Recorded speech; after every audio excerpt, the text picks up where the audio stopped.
Magandang umagang muli sa inyong lahat, mga giliw naming taga-subaybay. Narito na po ang aming tampok na kasaysayan sa linggong ito, pinamagatang Ikaw ang Sunod na Paglalamayan.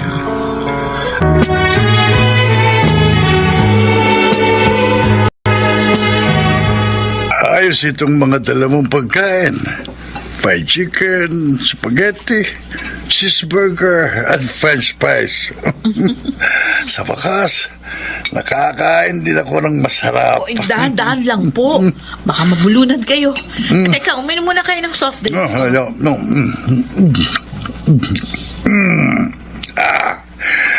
Ang sarap talaga. Ngayon lang uli nasayara ng malamig na soft drink sa lalamunan ko. Sige po, Papa. Kailan ang kain? Magpakabusog kayo. Noy, talagang magpapakabusog ako. Dahil minsan lang ang ganito kasarap na pagkain. Bakit po? Ano ba pinapakain nila sa inyo? No, mga pagkain pampawala ng gana. Dahil walang lasa. Oh? Ate Roda? Ano ginagawa mo rito? Oy, nakikita mo naman, di ba? Pinapakain ko si Papa. Emily, halika. Saluhan mo ko. Ang sasarap nitong dinalang pagkain ng ate mo. Diyos ko naman, ate. Oh. Alam mo naman, bawal kay Papa ang mga ganyang pagkain. Pa, tama na po yan. Sandali. Huwag mo akong pigilan. Pero Emily, pa! ang bastos. Ano ba? Iistorbo mo pagkain niya eh. Ikaw ang bastos dyan eh. Hindi mo ba alam, makakasama yan kay Papa yung ginagawa mo? Yung ginagawa niyong hindi mabuti. Dinejeta niyo si Papa. Ayan oh, payat na nga eh. Dahil ginugutom niyo. Siya nga naman, Emily. Sawang-sawa na ako sa mga ipinakakain niyo sa akin. O sige pa, kung gusto ninyo magpakamatay, di bahala kayo. Tandaan nyo na, pero tigas na ulo nyo. Kasi, Kung makapagsalita ka parang batang trato mo kay Papa. Wala kang galang. Nagiging suwail ka na. Ano ka mo? Suwail? Oo. Pwede ba umarap pa muna sa salamin para makita mo kung gaano kahaba yung sungay mo? tama na yan. Huwag kayong mag-away sa harap ng pagkain. Ito kasi si Emily. Gusto yata ng away. Alam mo sa sarili mo kung sinong nagdadala ng away dito at gulo sa pamilya natin. Kaya pwede ba umayos ka, Ate Roda? Dahil pag nalaman ni Kuya Zaldi itong ginagawa mo... Sige, pagtulungan niyo ako. Hindi ko kayo uurungan, ano? Tama na sabi yan, ano ba? Wala ba kayong ibang gagawin kundi ang magbangayan? Tatatlo na nga lang kayo magkakapatid, hindi pa kayo magkasundo-sundo. Aba, magkasundo po kami ni Kuya Zaldi. Si ate lang naman pong kontrabida dahil sa spoiled sa inyo. Kinukonsinti ninyo, kaya lumaki ang ulo. Yan. Kulang yan to. Sumusobra ka na talaga, ha? Papatulang kita. Ayaw ba talaga niyong paawat? Kapag hindi kayo tumigil, Bakit? sumasakit ang dibdib ko. Kumusta na ang papa mo? Napainom ko na po siya ng gamot. Nagpapahinga na po sa kwarto niya. Nakaapekto siguro sa kanya ang dinalang pagkain ni Roda. Mabuti na lang po't dumating ako. Kung nagkataon, baka naubos niyang lahat yun. Pasensya ka na. Nakatulog kasi ako kaya nasa lisihan ako ng ate mo. Mabuti na lang, wala rito ang kuya mo. Isusumbong ko talaga siya kay Kuya. Ay, wag na. Baka bigla niya sugurin ng ate mo. Yan naman kasi ang hirap sa inyo, May. Pareho lang kayo ni Papa. Lagi ninyong pinagtatakpan si ate. Hindi naman sa ganun. Pero ayoko lang lumaki ang hidwaan niyo magkakapatid. Maliit na pamilya lamang tayo. Tapos hindi pa tayo magkaisa at magkasundo. Ay, huwag na kayong umasa, Ma. Hanggat hindi nagbabago si ate, mananatiling magulo at watak-watak ang pamilya natin. Letsing buhay ko. Bakit mo itinapon ang pagkain mo? Ano ba problema mo? Sabi ko naman sa iyo, hindi yan ang pagkain gusto ko. Walang lasa. Sawang-sawa na ako. Puro naman kasi bawal sa'yo mga pagkain hinihingi mo eh. Wala akong pakialam. Basta iyon ang gusto ko. Doon na lamang ako kina Roda para masarap laging kinakain ko. Ano ka ba naman, Octavio? Gusto mo na ba talagang mamatay? Oo! Gusto ko na talagang mamatay para matapos ang paghihirap ko. Suko na ako. Pagod na ako. Bakit? Ikaw lang ba napapagod? Ikaw lang ba nahihirapan? Pagod na rin ako. Pagod na ako sa pag-aalaga at pag-iintindi sa'yo. Kaya pwede ba? Makisama ka naman. Ina nga eh. Pare-pareho lang tayong nahihirapan. Kaya tapusin na natin ang ating paghihirap. Hayaan mo na lamang akong mamatay para makapagpahinga na tayong lahat. Ma, hindi na kayo nasanay kay Papa. Ganun lang talaga maraming nararamdaman. Nagiging irritable at bugnutin. Dagdagan na lang natin ang ating pangunawa at pasensya. Oo nga. Pero hindi mo pa rin mayalis sa akin na mag-alala. Natatakot na ako. Baka kung ano pa maisipan niyang gawin. Huwag kayong mag-isip ng ganyan. Unti-unti na pong nagiging maayos ang kanyang kalagayan. Kaya lilipas din po ang pagiging moody niya. Hindi ko nga alam kung hanggang kailan siya magiging ganyan eh. Siya nga pala, kinukulit niya ako. Kung pwede raw, doon muna siya sa ate mo. Naku, kung gusto po ninyong makarating kagad sa langit si Papa, edi sige, ipaubaya natin siya kay Ate Rhoda. Anong ginagawa mo rito? Ay, naku, narito ka pala. Wrong timing pala ako. Walang right timing kapag ikaw ang pupunta. Wala kang karapatang pagbawalan ako, ha? Kahit na anong oras pwede akong pumunta dito. Tsaka isa pa, hindi ikaw ang sadya ko, kundi si Papa. Bakit? Gusto mo bang makita kung ano ng kalagayan niya? Gusto mong malaman kung malapit na siyang mamatay? Dahil atat na atat ka nang makakuhang yung mamanahin? Wah! Dahan-dahan ka ng pagsasalita, ha? Oh, bakit? Alam ko, may hinanakit ka sa akin, kaya mo ako pinaparatangan ng ganyan. Naiinggit ka. Dahil mas minahal ako ni Papa kesa sa'yo. At ano ay ginanti mo sa sobra-sobrang pagmamahal at pagtitiwalang ibinigay niya sa'yo? Hindi ba't katrayduran? Hanggang ngayon ba naman? Hindi mo pa rin yun makalimutan? Tapos na yun. Wala nang mangyayari kahit habang buhay mo akong sisihin at sumbatan. 30 taong pinaghirapan ni Papang winaldas mo. Bumagsak ang negosyong ipinundar ni Papa sa loob ng mahabang panahon nang dahil sa iyong kapabayaan at kasakman. Kaya kahit pa siguro doblehin mo ng 10 beses ang mamanahin mo, hindi mo kayang bayaran ng perang nilustay mo at ng asawa mong demonyo. Tawagan mo si Rhoda. Sabihin mo, magbabakasyon ako sa kanila. Nagbabakasyon din si Sally doon sa probinsya ng girlfriend niya. 1 linggo siya doon. Kaya nga gusto kong samantalahin ang pagkakataon habang wala siya. Eh kami naman ni Emily ang malilintikan kay Saldi kapag pinayagan ka namin. Eh, bakit nyo naman sasabihin? Octavio, ano ka ba? Basta gusto kong pumunta kina Rhoda. At kapag hindi nyo ako pinayagan, magwawala ako rito. O, Hener, punta daw dito si Papa. Gusto niya magbakasyon ng ilang araw. Ba, gusto ko yan. Tama-tama, marami akong tatanong sa kanya. Huwag ka masyadong kampante.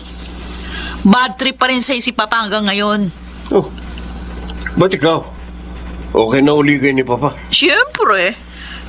Hindi naman niya ako kayang tiisin. Pero ikaw, manahimik ka muna at pakiramdam. Ito ang gusto ko rito, Rhoda. Masarap ang pagkain. Sige lang, Pa. Enjoy your meal. Siya nga pala, Papa. Magpapasko na. Ano naman kung magpapasko na. Okay na ho kasi kayo ni Rhoda. Baka naman pa pwedeng maging okay na rin tayo. Sa totoo lang, mas malaki ang galit ko sa'yo. Oh. Masamang malugang ka na nga. Pagkatapos, na-impluwensyahan mo pang aking anak. Pati siya natutong magsugal ng dahil sa'yo. Pinabayaan nyo na nga ang pinagkatiwala kong negosyo. Pagkatapos, nilustay nyo pa ang pera ng kumpanya. Tapos na yun, Papa. Kaya kalimutan na natin yun. Oo nga naman. Dagdag stress lang yung hinanakit. Hindi yun makakabuti sa inyo. Sige. Alang-alang sa'yo, anak. Kalilimutan ko ng atraso sa akin ng Herodes na ito. At isa pa, wala naman akong magagawa. Ayoko namang magkimkim ng galit dito sa aking puso. Gusto ko rin namang maging payapa sa paghimlay ko sa aking huling hantungan. Bakit naman ganyan kayo kung magsalita? Oo nga, Pa. Hindi pa kayo mamamatay. Siya nga pala. May gusto sana akong itanong sa inyo, pero huwag niyo naman sanang mamasamain. Bakit? Ano ba itatanong mo? Meron na ba kayong last will and testament? May makukuha pa po ba kaming mana mula sa inyo? Henner, ano ba? Ibang klase ka talaga. Parang bali wala lang sa iyong ginawa mong katarantaduan. Nagawa mo pang itanong sa akin ang bagay na yan? Ang kapal naman ang pagmumukha mo! Isang... Sumasakit ang dibdib ko! Sumasakit ang dibdib ko! Ano nangyayari sa inyo?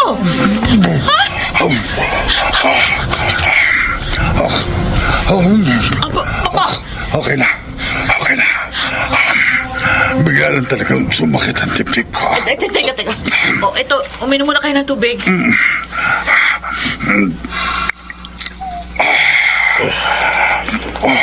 Magpahinga muna kayo. Sasamahan ko kayo sa guest room. Bitiwan mo kung hayop ka. Hindi ko kailangan tulong mo. Ako na lang aalalay kay Papa. Oh. Halika kayo. Tayo na doon sa kwarto niyo para makapagpahinga kayo. Hindi ka pa dapat mamatay. Kailangan ko munang masiguro kung may mapapala pa ako sa natitira mong kayamanan. Grabe ka talaga, Henner. Masyado kang garapal. Mutik na tuloy ata kayo sa puso si Papa. Sinisiguro ko lang kung may mamanahin pa nga tayo mula kay Papa. Ako na bahalang dumiskarte sa bagay na yan. Huwag ka nang umepal. Mamaya lalo tayong mawalan. Pareho nating alam na may natitira pa siyang kayamanan at may ilan pa rin siyang mga ari-arian. Sabi ko naman sa'yo, ako na lang ang bahalang alamin ang mga bagay na yan. Huwag ka na makialam. Masisira yung diskarte ko. Sa bagay, hindi ka naman talaga kayang tikisin ni Papa eh. Kaya malamang na may mamanahin ka pa. Kung may mamanahin pa ako o wala, it's none of your business. Dahil sa akin yun, hindi sa'yo. Damot mo naman. Ay, hindi pa tayo nakakatiyak. Hindi pa natin hawak ang itlog. Kaya huwag ka munang magbilang ng sisiw. Buti naman unti-unti na nakaka-recover ang papa mo. Oo nga eh. I'm just hoping na tuloy-tuloy na ang recovery niya. Hanggang maging normal ang lahat. Sa palagay mo ba, magiging normal pa rin ang buhay niya kahit gumanda na ang kanyang kalusugan? Siguro naman. Nakikita ko naman na parang natanggap na ni Papang pinakamasaklap na pangyayari sa buhay niya. Halos mabaliw nga siya nun eh. Pero pasalamat pa rin. Dahil nalagpasan niyang pagsubok na yun. Kumusta naman kayo ng kapatid mo? Wala ka ba talagang balak na makapagkasundo sa kanya? Alam mo, Saldi, hindi maganda na mayroon kang kinikimkim na galit dyan sa dibdib mo. Dahil ikaw rin ang mahihirapan yan. Ayoko rin naman ng ganito eh. Pero hindi ko talaga makakalimutan ang ginawa niya eh. Lalong-lalo ng kanyang asawa. Kaya pagpasensya mo na ako, Mariel. Kung pati ikaw nadadamay sa sikal na ito. Don't worry. Kapag naging maayos ng lahat, pwede na nating pag-usapan ang tungkol sa ating kasal. Attorney, puntahan mo ako dito sa bahay ni Rhoda. May mahalaga tayong pag-uusapan. Nariyan ka sa bahay ni Rhoda? Anong ginagawa mo riyan? Alam ba yan ni Saldi? Huwag ka na magtanong, pumunta ka na lang dito. Ano ba pag-uusapan natin? Sasabihin ko na lang sa'yo kapag narito ka na. Kanina pa si attorney dun sa loob ng guest room. Mukhang masinsinan ang pag-uusap nila ni Papa. Ano kaya pinag-uusapan nila? Ano pa ba ang dapat nilang pag-usapan? Maliban sa last will and testament ni Papa. Ang bilis mo naman mag-isip. Matagal ng legal counsel ni Papa si Attorney Lacson. Kaya marami silang posibleng pag-usapan. Bakit naman kailangan pa nilang magkulong ng silid? Gayon pwede naman sila mag-usap dito sa sala. Kaya malakas ang kutob ko. Last will and testament ni Papa ang kanilang pinag-uusapan. Kumusta na, attorney? Na-assess mo na bang lahat ng properties ni Papa? Oo. Halos 30% na lang ang natitira. Alam mo na yun dahil ikaw ang nagmamanage niyaon. At yung 70% ay nakasanla sa bangko at malapit ng marimata. Teka, ano ba sabi ni Papa? Ano desisyon niya?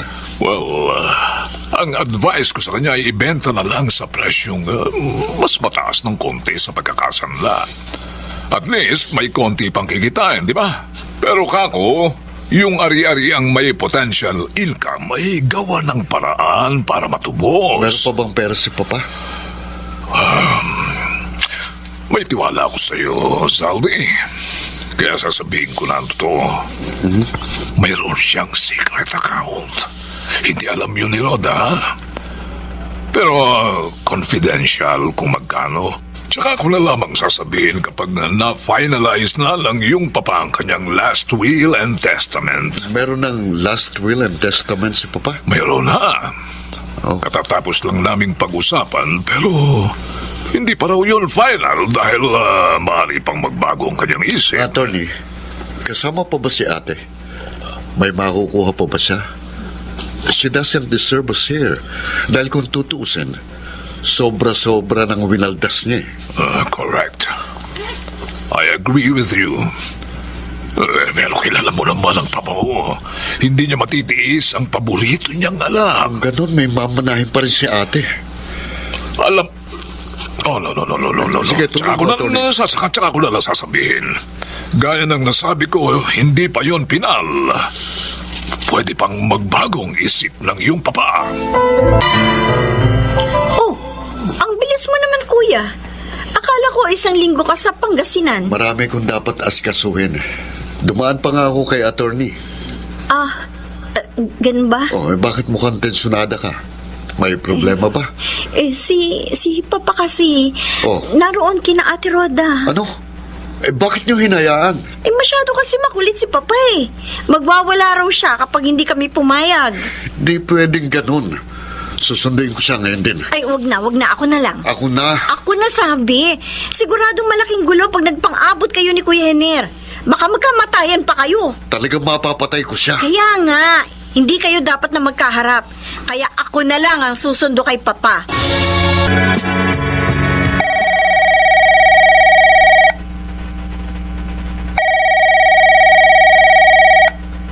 Ikaw na naman.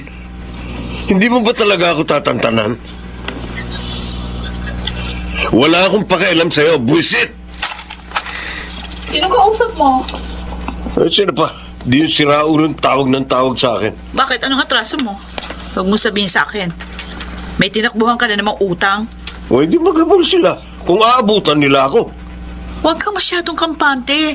Baka mamaya bigla ka na lang bumulagta. Kung bubulagta ako, eh di sana noon pa.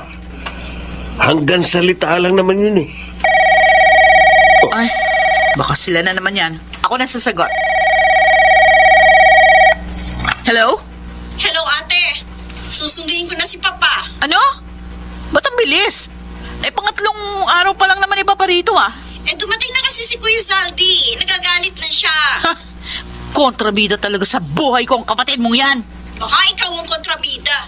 Huwag ka mag-umpisa, ha? Wala ako sa mood. Baka mamaya ay kung ano pang magawa ko. Sige na, sunduin mo na dito si Papa. Susunduin na raw ni Emily si Papa. Oo. Kaya huwag kang aalis. Dito ka muna. May pupuntahan lang ako.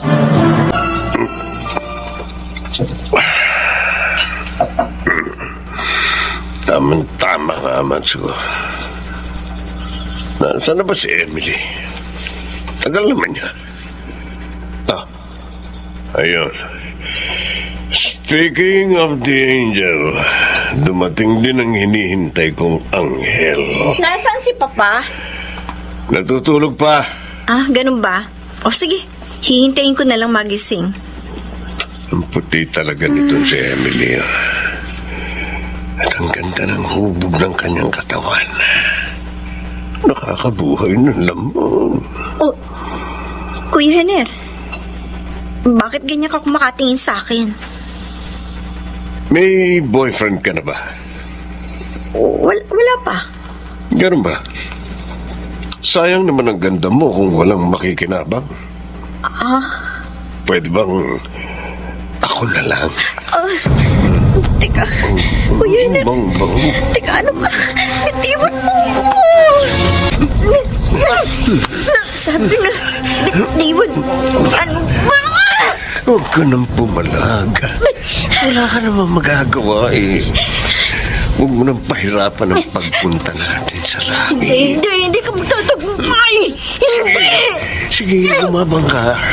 Mas gusto ko yan para may thrill. Ano ba? Lalo ko nang gigigil sa'yo. Ayop ka! Bastos! Hindi diri ako sa'yo! Walang yaka. Kinagat mo ako sa labi. Sabi ko naman sa'yo, hindi ka basta-basta magtatagumpay! Ah, ganun ha? Ito pa isa. Ano? Eh di bagsak ka ngayon. Nawala na siya ng malay. Bubuhatin ko na lang siya at dadalhin ko sa kwarto. Pasensya ka na sana, anak. Masyado talaga makulit ang papa mo. Kahit na, Mama. Sana hindi niyo pa rin siya pinayagan. Natatakot kasi ako. Baka atakihin siya sa puso o kaya naman ma-stroke na naman siya. Yun din ang ayaw ko kay Papa eh. May pagka-dominante. Ayaw magpa-out sa gusto. Napakatigas ng ulo. Sa kanya nga nagmana si ate. Tama ka. Pareho silang pasaway. At, aray, Oh, bakit ma? medyo sumakit ang dibdib Ano, ko. okay lang ba kayo? Wala po kayong ibang nararamdaman? Ayos lang ako, anak. Bigla lang akong kinabahan. Hindi maganda ang kutob ko. Dito kita ilalapag sa kama, Emily. Matagal na ako naglalaway dito sa hipag ko. Sa wakas, matitikman din kita. Walang hiya ka! Ano sabihin ito, ha? Tarantado ka, ha? Pati kapatid ko, pinag-iinteresan mo, walang hiya ka! Demonyo ka, papatayin kita! Papatayin kita, walang hiya ka! Nasasaktan na ako! Talaga masasaktan ka, hayop ka! Papatayin kita! Tama na sabi mo lang nga. Papatulan na kita. Sige, gawin mo! Labas-labasin mo na ang kasamaan mo! Okay. Sige. Sinabi mo eh. Aray! Oh, aray! Ano, masarap ba? Gusto mo pa na ispa? Ha? Tarantado ko! Wala kang kasing sama! Ano nangyayari rito? Bakit tumutugo ang uso mo? At bakit nakahiga sa kama si Emily? At tumutugo rin ang bibig niya? Judas Kainer, anong ginawa mo sa mga anak ko? Nainggit ka ba? Gusto mo ang uso mo naman ng paduguin ko? Walang hiya ka. Mapapatay kitang demonyo ka! Mauuna ka, Papa. Dahil hinihila ka na papuntang impyerno. Ikaw ang dadalhin ko sa impyerno. Papa! Oh! Dito ako makahinga. Papa! Ano bang tinatanga-tanga mo dyan, Enel? Tulungan mo ako. Dali natin sa ospital si Papa. Bakit sa ospital? Diretso na natin sa punerarya. Napakasama mo talaga. Tarantado ka. Doon din naman siya pupunta eh. Dahil siguradong hindi na siya tatagal. Kanina pa siya hinihintay ni Satanas sa impyerno. Ikaw ang dapat na mauna sa impyerno. Saldi, Ma, pwede pa tayong pumunta kay Roda ngayon din? bakit po? Kanina pa ako hindi mapalagay. Para kasing may masamang nangyari. Oh, may tumatawag sa'yo. Si Ate Roda po. Hello? Hello, Saldi. Nandito ako sa ospital. Kasama ko si Papa. Bakit ano nangyari sa kanya? Inatake sa puso. Ano? Kumusta nga siya? Ano lagay niya? Wala na siya. Dead on arrival. Ano? Saan ospital yan? Pupunta kami riyan. Napakawalang niya talaga ng asawa mo. Mapapatay ko siya. Nasa na? Ewan ko. Iniwan niya ako. Bigla na lang umalis. Kaya nga mag-isa kong dinala dito si Papa. Si Emily. Ano nang nangyari sa kanya? Ewan ko, di ko rin alam. Wala pa siyang malay nung umalis na kami. Patong-patong nang atraso sa akin, Henner. Kaya wag na wag siyang magpapakita sa akin.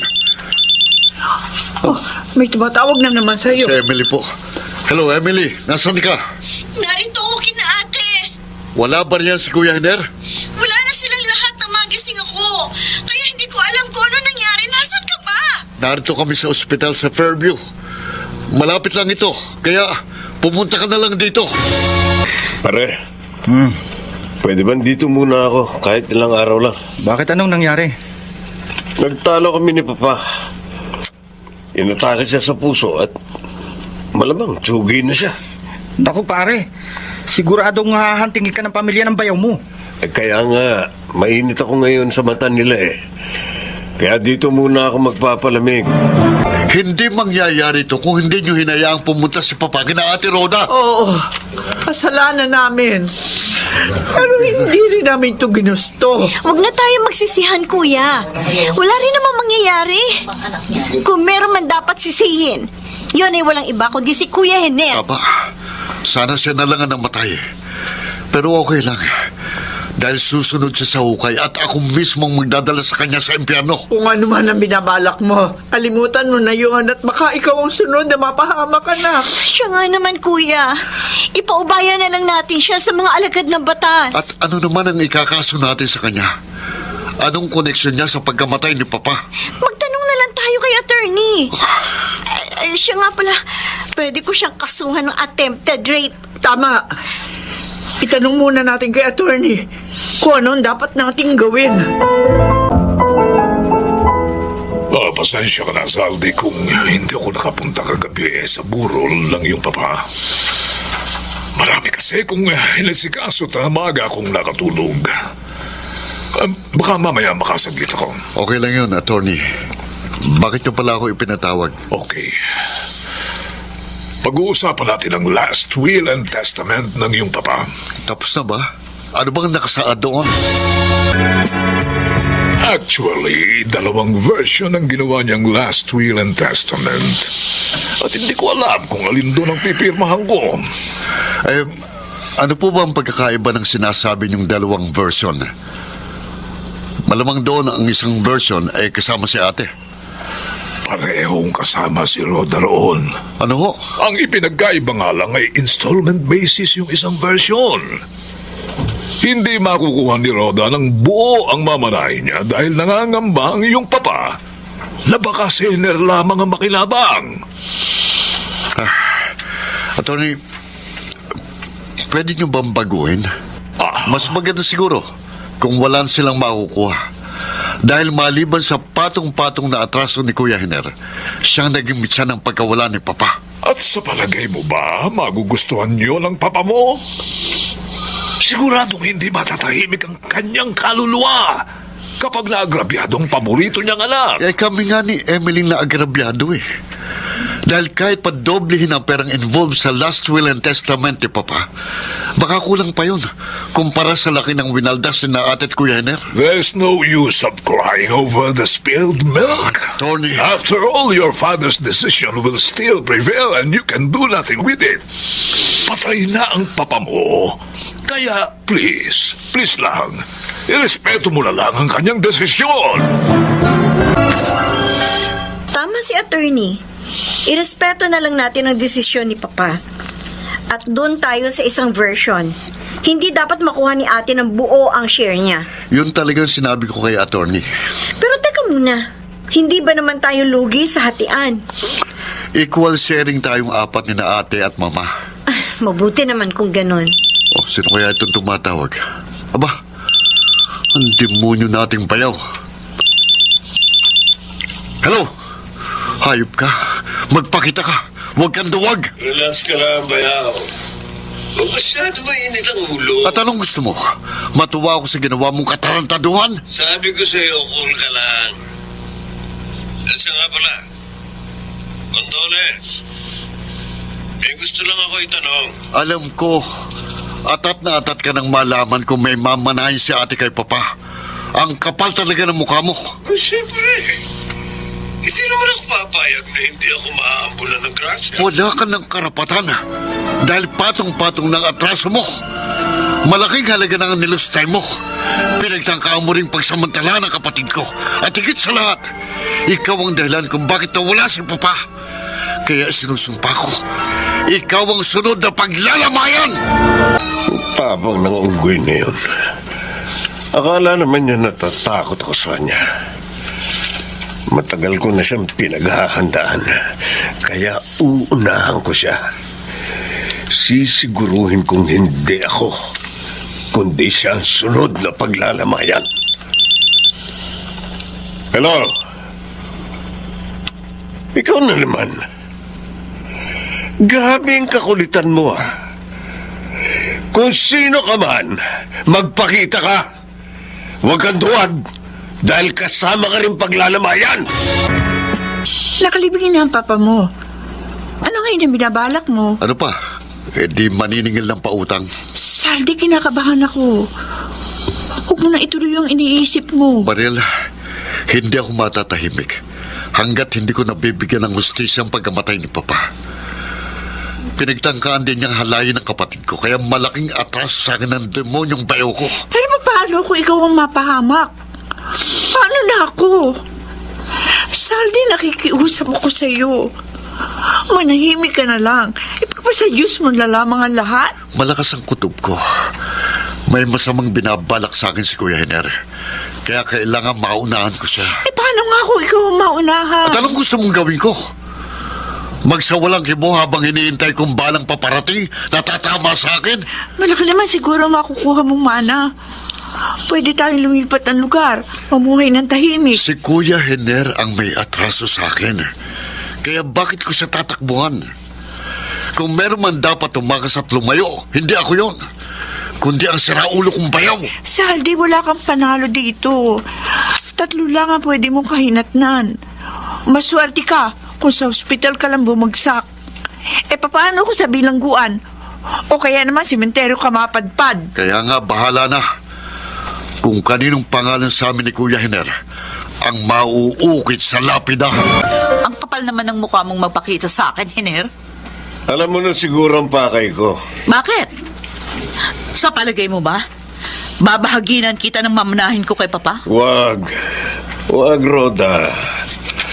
Wag mo kong kakalabanin dahil malilintikan ka sa akin. Ha? Ibang klase ka rin, ah. Ikaw na nga may atraso. Ikaw pa matapang? Kilala mo ko. Alam mo ang kaya kong gawin, kaya binabalaan kita. Umayos ka kung ayaw mong sundan si Papa.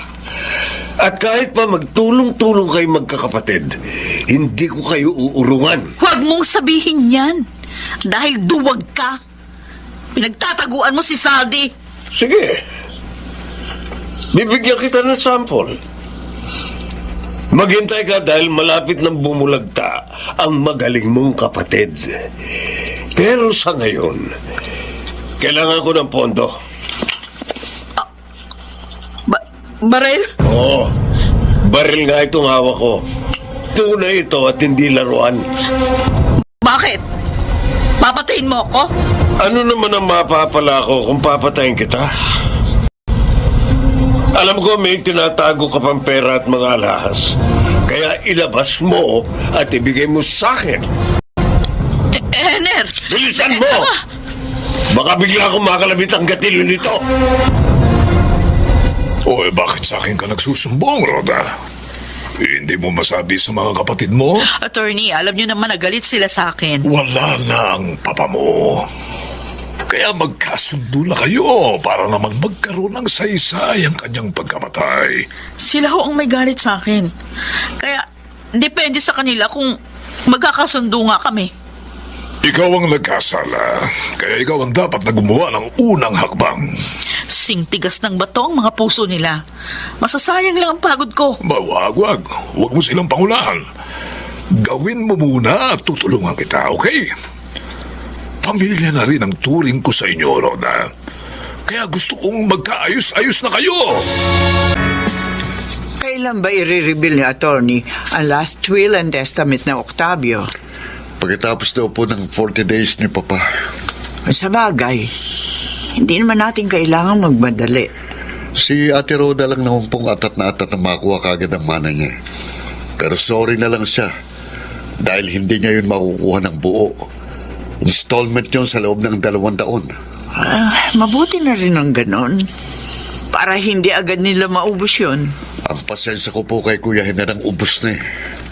Anak, nakikiusap ako sa iyo. Huwag ka sana gagawa ng marahas na hakbang. Manalangin na lang po kayo na sana'y hindi ako ang sunod na hihiga sa ataol. Narito na naman ako sa bako-bakot makipot na eskinita. Masyado pa namang liblib ang parting ito. Walang bahay at wala ring dumadaang tao. Sana naman maipaayos na ito ng susunod na mayor. Oh, anak ng tokwa. Sino kaya si Raulong nagkarang ng malaking kahoy dito sa kalsada? Sandali nga. Hilahin ko na lang dito sa tabi itong kahoy. Dito. Kumusta ka, Bayaw? Hiner! Hanggang dyan ka na lang.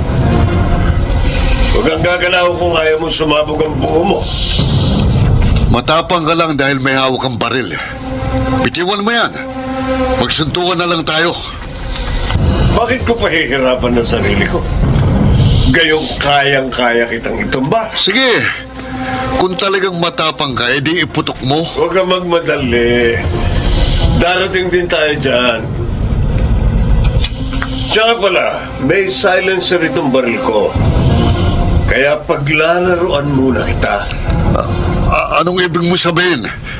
Okay? It's showtime! Aray ko. Kita lang yan. Malayo sa bituka. Walang hiya ka. Lumabang ka ng parehas. Parehas ba ka mo? Sige. Gawin natin parehas. Yung kaliwang hita mo naman. Oh. Ayan. Parehas na. Walang hiya ka. Traitor ka talagang hudas ka. Tatanungin kita, Bayaw. Sino ngayon sa atin dalawa ang sunod na paglalabayan? Sige. Tapusin mo na. Dahil magsisisi ka kapag binuhay mo pa ako. Okay. Madali akong kausap. Pagbibigyan kita. Sige na. Ano pang hinihintay mo? Sige, putok mo pa. Gusto ko marinig ang huling putok. Kaya tatanggalin ko ang silencer nitong baril ko. O ano?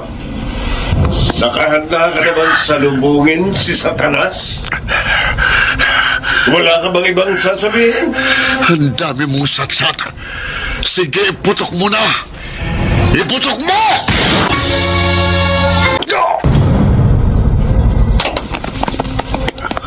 O ano? Patay na ba yan? Sakol sa ulo eh. Ayan o. Ay, paano ang isang ito? Abay, witness pa ito eh. Tudasin na rin natin. Huwag. Maawa kayo sa akin. Ano, pre? Kaaway ko yan. Kita niyo naman nung pinagtangkaan niya akong patayin. Oo nga, no? Sige. Tatandaan ko yung pagmumukha mo. Dahil utang mo sa akin ang buhay mo. Kaya sisingiling kita balang araw. Sige, magbabayad ako. Tulungan niyo ako, dalhin niyo ako sa ospital. Huwag na. Sige na. Baka makalaboso pa kami.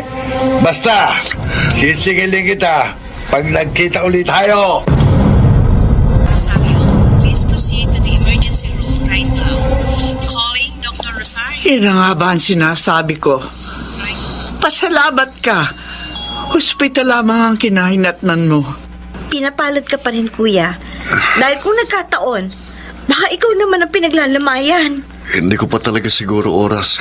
Kaya buhay pa ako. Teka muna. Sino ba talaga yung pumatay kay Hiner? Hindi ko po kilala. Pero malamang, malaking atraso ni Kuya Hiner sa kanila. Karma niya na yon, kuya. Siguro talagang tadhana ng sumingil sa utang niya. Paano pala yan? Baka ikaw pa maging suspect sa pagkamatay ng bayaw mo. Ako nga pong witness at nagbigay na ako ng salaysay sa investigador. Kung ikaw ang witness, baka balikan ka ng killer. Bakit ko naman sila ilalaglag? Utang ko sa kanilang aking buhay. Ang sabi ko lang sa nag-iimbestiga, hindi ko sila kilala at hindi ko rin namukhaan. Nakikiramay ako sa iyo, Roda. Siguro pwede na magdiwang yung dalawa kong kapatid. Dahil para na rin silang nakaganti. Huwag kang mag-isip ng ganyan. Dalawa na nagbuwis ng buhay. Dapat naman magkasundo na kayo. Sa bagay. Pero, di ko rin alam kung matutuwa ba ako o malulungkot. Dahil sakit din ng ulo ang asawa ko. Walang dapat magdiwang. Isang buhay ang nawala. At hindi na mahalaga kung masama o mabuting tao ang nagbuwis nito. Dapat pa rin tayo magluksa. Roda, nakikiramay ako. Maraming salamat, attorney. Ano ba ang talaga nangyari? Nagbigay ka na ba ng statement sa mga investigador? Yes, attorney. Matagal na rin may nagbabanta sa buhay ni Henner. Kasi may tinakbuhan siyang utang. At buhay niya naging kabayaran. Talagang ganun. Walang utang na hindi pinagbabayaran. Ako man, may utang din sa dalawa kong kapatid. Pati na rin sa inyong mama. Gaya ng nasabi ko, dalawa na nagbuwis ng buhay. Sana naman ay maging daan ito para maging maayos ang lahat. Salamat sa pagtsatsaga mong magtulak nitong wheelchair ko. Sino pa ba mag-aalaga sa'yo kundi ako? Magpasalamat na lamang tayo. Kaysa naman ikaw ang pinaglamayan. Oo nga salamat kay Lord. Binigyan pa niya ako ng ikalawang buhay. Lagi rin kita pinagdarasal na sana maging ligtas ka lagi sa lahat ng kapahamakan. Salamat, Mariel. Hindi talaga ako nagkamali ng babaeng mamahalin. Basta magpagaling ka para matuloy na yung pamamanihikan mo sa amin. Oo naman. Sabik na akong ihatid ka sa altar. Kumusta na si Sauli? So far, so good. Oh, Hindi na siya naka-wheelchair. Nakakalakad na po siya gamit ang saklay. wow, mabuti naman kung ganun. Next week ko na kasi i-declare ang last will and testament ng iyong papa. Sige po, attorney. Marami pong salamat. Huwag kayong mag-alala. Dahil walang magiging agrabyado sa inyo. Magiging patas ang inyong hatian. Hindi ko na po iniisip ang bagay na yan, attorney. Dahil material na bagay lang po yun. Meron pa pong mas mahalaga kaysa salapi. Tama ka. Mas mahalaga pa rin ang relasyon, ang pag-ibig at pagkakaisa. Dahil hindi yun matutumbasan ng anumang halaga. Kaya sana naman, magkasundo na kayong magkakapatid. Salamat, Mama. At napatawad niyo na ako. Matagal na, anak. Oo, nagdamdam din kami ng papa mo sa'yo. Pero hindi kami nagtanim ng sama ng loob. Sina Zaldi at Emily lang naman yung nakikimkim ng galit sa akin. Huwag kang mag-alala. Dahil hindi naman sarado ang kanilang puso sa pagkakaisa. Kahit naman po ako. Gusto ko nang matapos ang sigalot na namamagitan sa amin. Basta matuto ka magpakumbaba. Sa tingin ko naman, lalambot din ang puso ng dalawa mong kapatid. Sige po. Maghihintay lang ako ng magandang timing. At kakausapin ko sila ng masinsinan. Papa, nandito ako ngayon sa harap ng inyong puntod. Alam ko naman napatawad niyo na ako. Pero hihingin ko pa rin sa inyo ang inyong kapatawaran. Patawad po sa mga naging kasalanan at pagkukulang ko sa inyo. Patawad po. Dahil akong naging dahilan ng mas maaga niyong paglisan sa mundong ito. Maraming salamat sa inyong kalinga at pagmamahal. Patawaran niyo rin ako dahil hindi ko nasuklian yun. Sa halip, sama ng loob ang aking isinukli. Saan man kayo naroroon ngayon? Alam ko, nasa tahimik na kayo at nasa matiwatsay na kalagayan. Uulitin ko, Papa. Patawad. At maraming salamat. Pinapangako ko, aayusin ko na ang buhay ko. At makikipag-ayos na rin ako sa dalawa kong kapatid.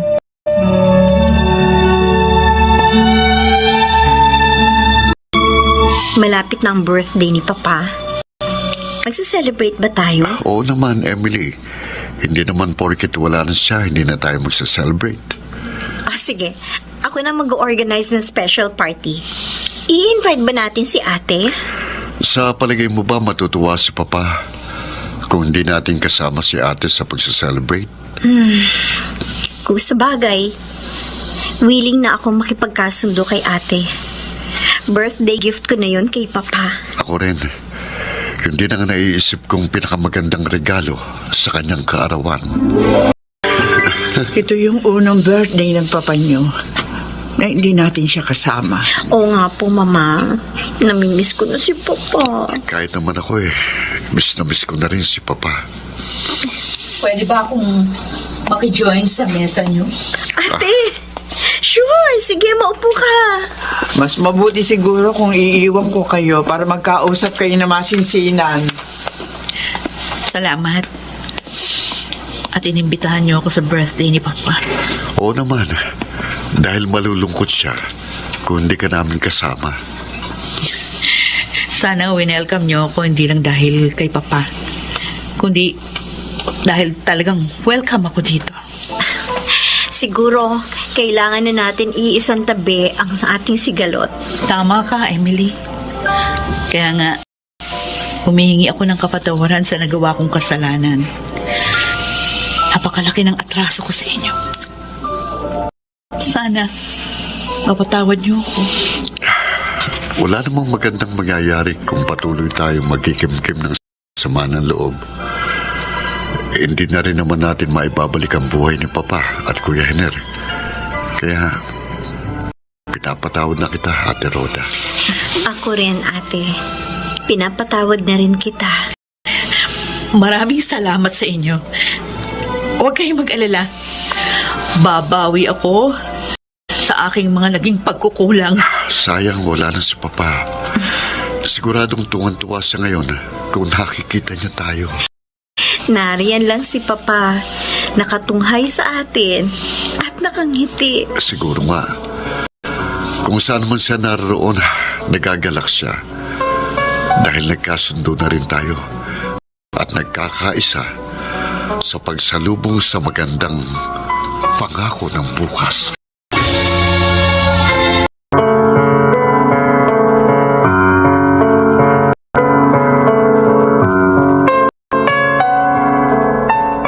Sumainyo, mga kaibigan, ang aming itinampok na kasaysayan na alam po naming inyong kinalugdan at kinapulutan ng maganda't mahalagang aral sa buhay. Pinamagatang, ikaw ang sunod na paglalamayan sa ating natatanging dunang may pangako ang bukas.